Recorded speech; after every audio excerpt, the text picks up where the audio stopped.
सलाम करूया तिरंग्याला, जी आपली शान आहे. मान नेहमी उंच ठेवा, जोपर्यंत तुमच्या प्राणात प्राण आहे, जोपर्यंत तुमच्या प्राणात प्राण आहे.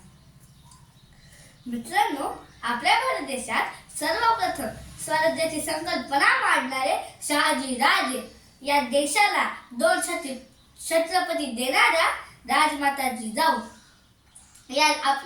या देशात सर्वप्रथम स्वराज्य निर्मित करणारे छत्रपती शिवाजी महाराज स्वतः शिक्षणाचा प्रारंभ करून शिक्षणाचा पाया रोखणारे ज्योतिबा फुले, ज्या माऊलीच्या पुण्याईने स्त्रीला शिक्षणाचा आधार मिळाला अशा सावित्रीबाई फुले स्वराज्य हा माझा जन्मसिद्ध हक्क आहे आणि तो मी मिळवणारच अशा जगाला ठोकून सांगणारे बाळ गंगाधर टिळक त्याच्या राज्यघटनेमुळे मला इथे बोलण्याचा अधिकार दिला आहे असे डॉक्टर बाबासाहेब आंबेडकर, अहिंसेचे पूजक आणि सत्याचा मार्ग दाखवणारे महात्मा गांधी आणि तसेच समतेचा व स्वच्छतेचा संदेश देणारे गाडगे बाबा, राष्ट्रसंत तुकडोजी महाराज अशा सर्व जणांच्या बलिदानाने पावन झालेल्या माझ्या भारत भूमीला मी शतशः प्रणाम करून माझ्या भाषणाला सुरुवात करते. मित्रांनो, आपण प्रजासत्ताक दिन हा मोठ्या उत्साहाने साजरा करतो. आपल्या शूर देशभक्तांनी 15 ऑगस्ट 1947 रोजी आपल्या भारत भूमीला इंग्रजांच्या गुलामगिरीतून मुक्त केले होते. मुक्त तर केले होते, पण आपल्या देशाचा राज्यकारभार चालवण्यासाठी आपल्याकडे राज्यघटना नव्हती. डॉक्टर राजेंद्र प्रसाद यांच्या नेतृत्वाखाली घटना समितीची स्थापना झाली. त्या घटना समितीमध्ये डॉक्टर बाबासाहेब आंबेडकर यांनी मसुदा तयार केला. त्यांना तो मसुदा तयार करण्यासाठी 2 वर्ष 11 महिने आणि 11 दिवस लागले होते.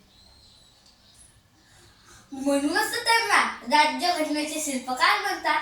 आणि 26 जानेवारी 1950 रोजी आपल्या देशाचा राज्यकारभार सुरू झाला आणि आपला भारत देश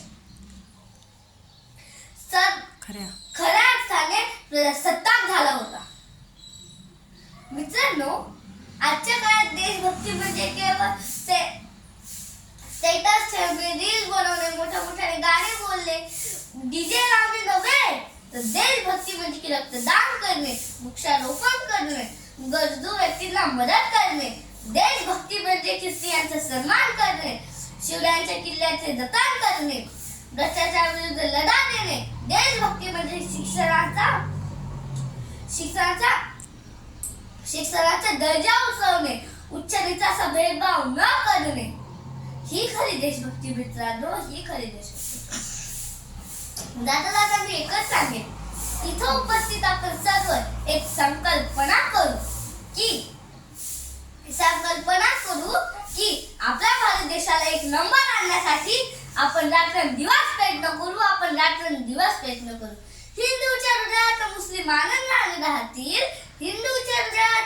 आनंदाने राहतील आणि मुस्लिमांच्या दुःखात हिंदू आपले डोळे वाहवतील. स्त्रियांना सन्मान आणि बळीराजाचे राज्य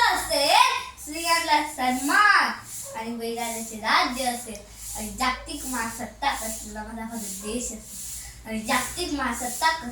भारत देश असेल. बोला, भारत